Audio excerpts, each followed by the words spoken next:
Halo teman-teman Sobat Indonesia Belajar, jumpa lagi dengan saya Budi di catatan seorang dosen. Pada edisi kali ini, saya ingin berbagi pendapat seputar pertanyaan yang cukup sering ditanyakan oleh teman-teman yang tertarik ataupun yang baru saja menggunakan sistem operasi berbasis Linux. Pertanyaannya adalah, apakah kita perlu install antivirus pada perangkat Linux yang kita gunakan? Yuk, simak sesinya.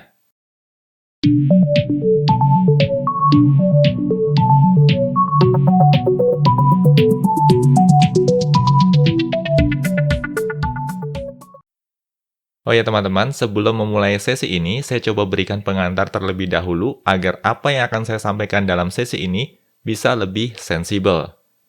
Pembahasan dalam sesi ini akan berfokus pada Linux desktop. Dan apa yang akan saya sampaikan di sini sifatnya opini pribadi berdasarkan pengalaman saya selama menggunakan Linux desktop secara penuh sejak tahun 2013. Nah, karena video ini dibuat di tahun 2022, berarti sudah sekitar 9 tahun saya menjadi full-time Linux user. Yang menarik adalah sejauh pengalaman saya dalam menggunakan sistem operasi berbasis Linux, tidak pernah sekalipun saya menginstal antivirus pada Linux desktop yang saya gunakan. Dan sampai sekarang saya tidak pernah mengalami serangan malware apapun, baik pada PC desktop ataupun pada laptop yang saya gunakan sehari-hari sebagai daily driver. Bagi teman-teman pengguna sistem operasi Windows tentunya akan bertanya-tanya, kok bisa? Nah, dalam sesi ini saya akan jelaskan why dan how-nya, supaya teman-teman bisa memahami mengapa dan bagaimana sistem operasi berbasis Linux secara umum tidak membutuhkan antivirus. Oke, pertama-tama di sini saya mau bahas sisi why-nya terlebih dahulu. Mengapa sistem operasi berbasis Linux tidak membutuhkan antivirus? Alasan pertama tentunya karena memang tidak banyak malware yang menargetkan sistem operasi berbasis Linux. Tetapi ini bukan berarti sama sekali tidak ada malware yang menargetkan sistem operasi berbasis Linux.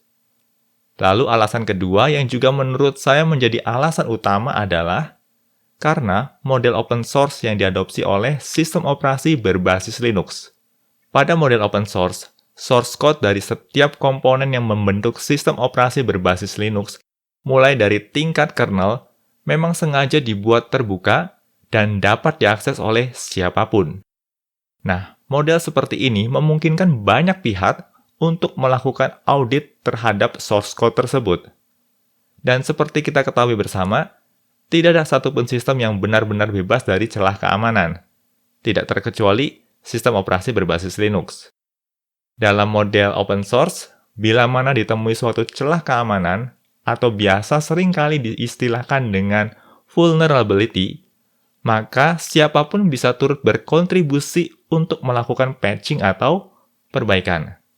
Sepanjang sejarah perkembangan Linux, sudah banyak ditemui berbagai vulnerabilities, dan model open source ini terbukti efektif dalam menghadirkan patch atau security updates dalam jangka waktu yang bisa terbilang cepat bila dibandingkan dengan model proprietary.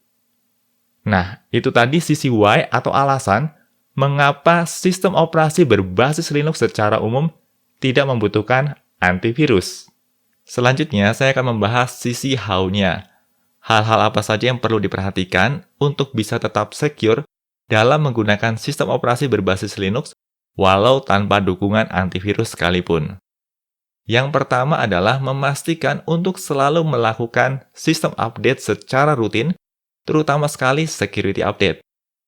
Seperti sudah saya jelaskan sebelumnya, bahwa salah satu keunggulan yang ditawarkan oleh model open source adalah respons yang relatif cepat terhadap setiap celah keamanan atau vulnerability yang ditemukan.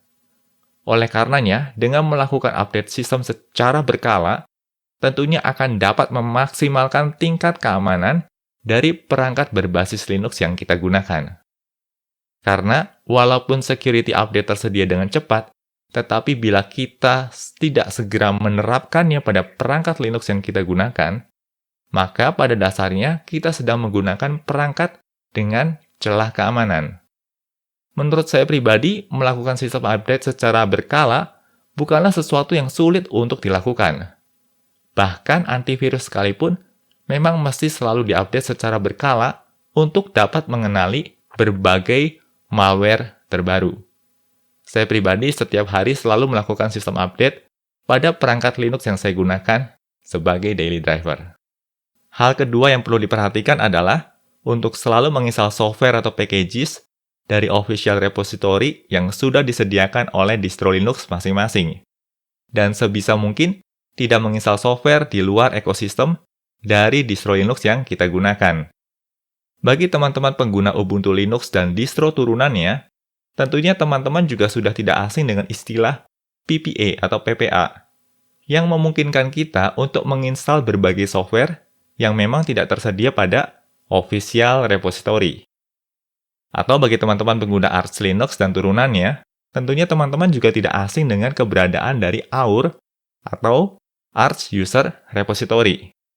Di sini teman-teman perlu ekstra hati-hati karena bisa jadi software-software yang bersumber dari luar official repository tersebut berpotensi membuka celah keamanan pada perangkat berbasis Linux yang teman-teman gunakan.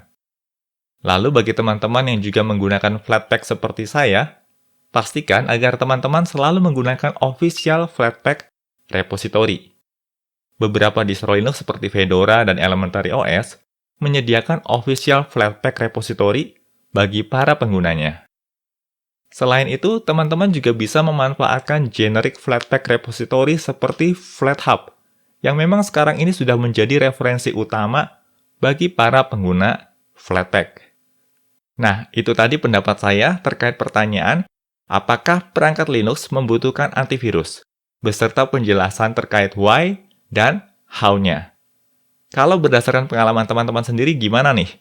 Apakah teman-teman ada yang pernah mengalami serangan malware pada perangkat Linux yang teman-teman gunakan?